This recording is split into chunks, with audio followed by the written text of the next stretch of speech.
એક પેડ માકે નામ અહીંયા જોઈ શકો છો. થરાદ તાલુકાનું આ લુણાવા ગામ છે અને માત્ર પુરુષો જ વૃક્ષો વાવે અને પુરુષો જ વૃક્ષારોપણના કાર્યક્રમમાં જાય એવું નથી. અહીંયા જુઓ મોટી સંખ્યામાં બહેનો પણ આવી છે, કારણ કે અહીંયા વિઝનરી નેતા શંકરભાઈ ચૌધરી આવવાના છે અને એમના જ હાથે સૌથી મોટું વૃક્ષારોપણ મને લાગે છે કે બનાસકાંઠામાં અહીંયા થઈ રહ્યું છે. ત્યારે આપણી સાથે બેન જોડાયા છે. બેન, શું નામ છે બેન?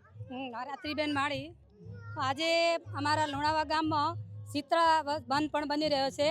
1 વર્ષથી પણ અમારે વૃક્ષ વાવવાની તૈયારી હતી, પણ આજે અમારા શંકરભાઈએ 13,000 છોડનું વાવેતર કરી રહ્યા છે. આજે પણ વાવવાના છે અને પછી આ છોડ વાવીને મૂકી નહીં દેવાનું, એનું જતન કરવાનું છે અને પાલન કરવાનું છે. એક પેડ માં કે નામ બધા પાણી રેડશો ને? પાણી રેડવાનું છે.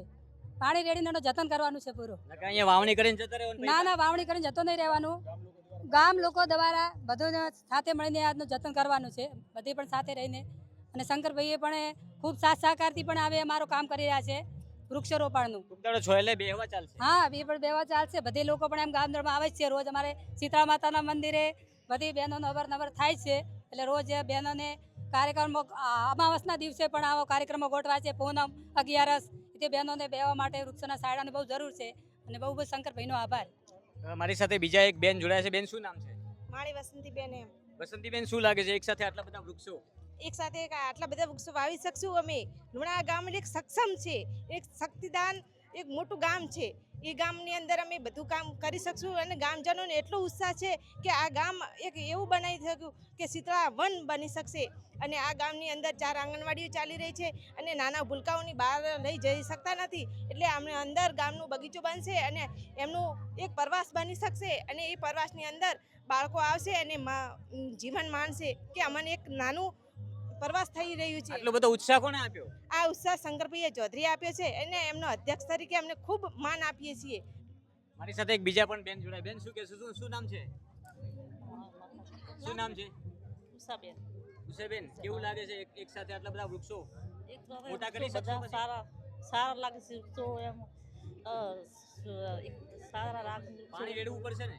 હા, પાણી રેડવું પડશે. માસી, શું નામ? મારું નામ અસ્તુબેન. શું પકડ્યું? એક પેડ માકે નામ. અસ્તુબેન. લુણાવા ગામ. લુણાવા ગામ. એક બાજુ મોદી સાહેબના ફોટો છે, એક બાજુ શંકરભાઈનો. શંકરભાઈ ચૌધરી સારું કર્યું છે. બધી વૃક્ષ વવરાયા છે.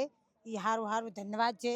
બહુ સારું છે. પણ આપણે કરવું પડશે. ખાલી શંકરભાઈ ને પાણી પારશે આવીને. શંકરભાઈ આપણને માર્ગદર્શન આપે છે, રસ્તો બતાવે છે. પારશે, મોટા કરશે ઉછેરીને પાણી પારશે. અમે પછી એકવાર પાણી પાઈને જતા ના રહેતા. નહીં, હું આઈસ પાછો હોય વારંવાર. આવજો ધન્યવાદ. હા, આવજે. કેમ ના આવે? બહેનોમાં જોઈ શકો છો, બધા જ ચહેરામાં ખૂબ જ મુસ્કાન છે અને બહુ ઉત્સાહ છે આ ગામમાં કે આ જે વૃક્ષારોપણ છે ને એ ખાલી વૃક્ષો વાવીને અહીંથી નીકળી નથી જવાનું. અહીંયા શીતળા માતાનું મંદિર છે અને શીતળ વન બનાવવાનો આ બહેનોએ જ નિયમ લીધી છે, કારણ કે શીતળા માને સૌથી વધારે માનતી હોય તો આ બેન દીકરીઓ જ માનતી હોય છે.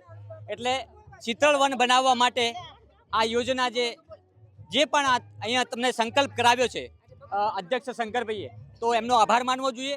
કારણ કે આવું શીતળ વન બનાવવા માટે એ પણ એક વિઝન હોવું જોઈએ, એક નેમ હોવું જોઈએ. જેમ કે આ જે બહેનો અત્યારે ઉત્સાહ સાથે જોઈ રહી છે.